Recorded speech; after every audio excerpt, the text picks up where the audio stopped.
ಹುಡುಕಾಟ ಪ್ರಾರಂಭಿಸಿದ್ದು within 2 hours ಒಳಗಡೆನೆ ಸೌಜನ್ಯ ಸಿಗ್ತಾಳೆ. ಆದ್ರೆ ಶವ ಆಗಿ ಅವಳ ಕೈಗಳನ್ನ ಅವಳದೇ ದುಪಟ್ಟ ಅಂಡ್ ID ಕಾರ್ಡ್ ಇಂದ ಮರಕ್ಕೆ ಕಟ್ಟಿರ್ತಾರೆ.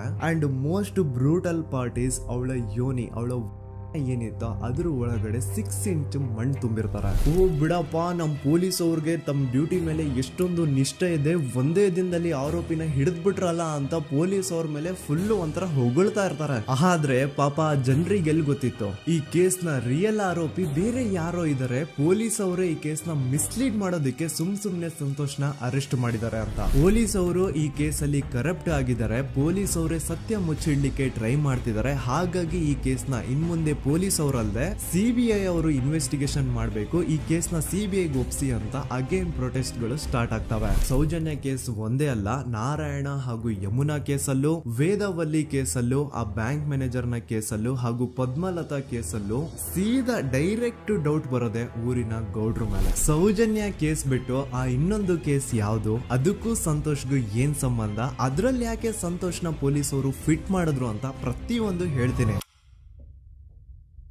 ನಾನು ಈ ಚಾನೆಲ್ ನ ಸ್ಟಾರ್ಟ್ ಮಾಡಿದಾಗಿಂದ one of the most requested video ಬಂದು ಸೌಜನ್ಯ ಕೇಸ್ ಬಗ್ಗೆ. ಸರಿ, ನಮ್ ದೂತ ಸಭೆಯ ಪ್ರಜೆಗಳು ಇಷ್ಟೊಂದು ಕೇಳ್ತಿದಾರಲ್ಲ, ಈ ಒಂದು ಕೇಸ್ ಬಗ್ಗೆ ವಿಡಿಯೋ ಮಾಡುವ ಅಂತ ಸೌಜನ್ಯ ಕೇಸ್ ಬಗ್ಗೆ ನಾನು ರಿಸರ್ಚ್ ಸ್ಟಾರ್ಟ್ ಮಾಡಿದೆ. ಅಂಡ್ ಟ್ರಸ್ಟ್ ಮೀ, ಎಷ್ಟೊಂದು ಕಾಂಪ್ಲೆಕ್ಸ್ ಈ ಒಂದು ಕೇಸ್ ಇದೆ ಅಂತಂದ್ರೆ ನನ್ ತಲೆನೇ ಕೆಟ್ಬಿಡ್ತು. ಬಟ್ ಡೋಂಟ್ ವರಿ, ನಿಮ್ಗಂತೂ ಪ್ರತಿ ಒಂದನ್ನ ತುಂಬಾ ಸಿಂಪಲ್ ಆಗಿ ಅರ್ಥ ಮಾಡಿಸ್ತೇನೆ. ಅನ್ಕೊಳ್ಳಿ, ಒಂದು ಊರು, ಆ ಊರಲ್ಲಿ ಒಂದು ಗೌಡ್ರ ಕುಟುಂಬ ಇದೆ. ಅಂಡ್ ಆ ಗೌಡ್ರ ಕುಟುಂಬ ತುಂಬಾನೇ ಪವರ್ಫುಲ್, ಲೈಕ್ ನಾವು ಮೂವೀಸ್ ಅಲ್ಲಿ ನೋಡ್ತೀವಲ್ಲ ಹಂಗೆ. ಸೊ ಗೌಡ್ರು ಊರು ಬಂದು ಧರ್ಮಸ್ಥಳ ಅಂತ. ಆ ಒಂದು ಊರಲ್ಲಿ ಇವ್ರಿಗೆ ಸಖತ್ ಕಂಟ್ರೋಲ್ ಇರುತ್ತೆ. ಈವನ್ ಅದೇ ಒಂದು ರೀಜನ್ ಅಲ್ಲಿ ಇರುವಂತಹ ಒಂದು ತುಂಬಾನೇ ಪಾಪ್ಯುಲರ್ ದೇವಸ್ಥಾನನು ಸಹ ಇವರೇ ಕಂಟ್ರೋಲ್ ಮಾಡ್ತಿರ್ತಾರೆ. ಆ ಒಂದು ದೇವಸ್ಥಾನ ಇಂದ ಈ ಗೌಡ್ರ ಕುಟುಂಬಕ್ಕೆ ಎಷ್ಟೊಂದು ದುಡ್ಡು ಬರ್ತಾ ಇರುತ್ತೆ ಅಂತಂದ್ರೆ, ಅದೇ ದುಡ್ಡಲ್ಲಿ ಇವರು ಬೇಜನ್ ಪ್ರೈವೇಟ್ ಪ್ರೈಮರಿ ಅಂಡ್ ಹೈಸ್ಕೂಲ್ಸ್ ನ ಸ್ಥಾಪನೆ ಮಾಡಿರ್ತಾರೆ, ಬೇಜನ್ ಪ್ರೈವೇಟ್ ಮೆಡಿಕಲ್ ಕಾಲೇಜಸ್ ಇರ್ತವೆ, ಅಂಡ್ ಬೇಜನ್ ಪ್ರೈವೇಟ್ ದೊಡ್ಡ ದೊಡ್ಡ ಹಾಸ್ಪಿಟಲ್ಸ್ ಇರ್ತವೆ. ಒಟ್ಟಲ್ಲಿ ಹೇಳ್ಬೇಕು ಅಂತಂದ್ರೆ ದುಡ್ಡಿನ ಸುರಿಮಳೆ ಇವ್ರಿಗೆ. ನೋಡಿ, ನಮ್ಮ ಭಾರತ ದೇಶದಲ್ಲಿ ಒಂದು ಕಾನೂನಿದೆ,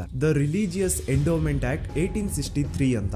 ಬೇಸಿಕಲಿ ಈ ಒಂದು ಕಾನೂನು ಏನ್ ಹೇಳುತ್ತೆ ಅಂತಂದ್ರೆ, ಭಾರತದಲ್ಲಿ ಯಾವ್ದೆಲ್ಲ ಹಿಂದೂ ಟೆಂಪಲ್ಸ್ ಇದಾವೋ ಅವೆಲ್ಲ ಗವರ್ಮೆಂಟ್ ಪ್ರಾಪರ್ಟಿ. ಆ ಹಿಂದೂ ಟೆಂಪಲ್ಸ್ ನ ಮ್ಯಾನೇಜ್ಮೆಂಟ್ ಎಲ್ಲ ಗವರ್ಮೆಂಟ್ ಕೈಗೆ ಹೋಗಿ ಗವರ್ಮೆಂಟ್ ಡಿಸೈಡ್ ಮಾಡುತ್ತೆ ಆ ಮ್ಯಾನೇಜ್ಮೆಂಟ್ ಅಲ್ಲಿ ಯಾರ್ ಕೆಲ್ಸಕ್ಕೆ ಇರಬೇಕು, ಯಾರ್ ಕೆಲ್ಸಕ್ಕೆ ಇರಬಾರ್ದು, ಅಂಡ್ ಆ ಟೆಂಪಲ್ ಇಂದ ಬರ್ತಿರುವಂತಹ ಡೊನೇಷನ್ ಅಮೌಂಟ್ ನ ಏನ್ ಮಾಡಬೇಕು ಅಂತ. ಸೊ ಈ ಒಂದು ಕಾನೂನಿನ ಪ್ರಕಾರ ಗವರ್ಮೆಂಟ್ ಇಂಡಿಯಾದಲ್ಲಿ ಇರುವಂತಹ ಆಲ್ಮೋಸ್ಟ್ ಎಲ್ಲಾ ಹಿಂದೂ ಟೆಂಪಲ್ಸ್ ನ ತನ್ನ ಕಂಟ್ರೋಲ್ ಅಲ್ಲಿ ತಗೋತಾ ಇರ್ಬೇಕಾದ್ರೆ ಗವರ್ಮೆಂಟ್ ಅಫಿಷಿಯಲ್ಸ್ ಧರ್ಮಸ್ಥಳ ಶ್ರೀ ಮಂಜುನಾಥ ದೇವಸ್ಥಾನಕ್ಕೂ ರೀಚ್ ಔಟ್ ಮಾಡ್ತಾರೆ. ಅಂಡ್ ಆಗ ಇಷ್ಟು ದಿನ ಟೆಂಪಲ್ ನ ಕಂಟ್ರೋಲ್ ಮಾಡ್ತಿದ್ದಂತಹ ಆ ಗೌಡ್ರ ಕುಟುಂಬ ಏನ್ ಹೇಳುತ್ತೆ ಗೊತ್ತಾ, ಇಲ್ಲ ಇದು ಹಿಂದೂ ಟೆಂಪಲ್ ಅಲ್ಲ, ಇದು ಜೈನ್ ಫ್ಯಾಮಿಲಿಗೆ ಬಿಲಾಂಗ್ ಮಾಡುವಂತಹ ಒಂದು ಪ್ರೈವೇಟ್ ಟೆಂಪಲ್ ಅಂತ ಹೇಳ್ತಾರೆ. ನಾನು ಇಷ್ಟು ದಿನ ಧರ್ಮಸ್ಥಳ ಶ್ರೀ ಮಂಜುನಾಥ ದೇವಸ್ಥಾನ ಒಂದು ಹಿಂದೂ ಟೆಂಪಲ್ ಅಂತ ಅನ್ಕೊಂಡಿದ್ದೆ. ಆದ್ರೆ ಈಗಷ್ಟೇ ನನಗೂ ಗೊತ್ತಾಗಿದ್ದು ಇದು ಹಿಂದೂ ಟೆಂಪಲ್ ಅಲ್ಲ, ಇದು ಒಂದು ಜೈನ್ ಫ್ಯಾಮಿಲಿಗೆ ಬಿಲಾಂಗ್ ಮಾಡುವಂತಹ ಪ್ರೈವೇಟ್ ಜೈನ್ ಟೆಂಪಲ್ ಅಂತ.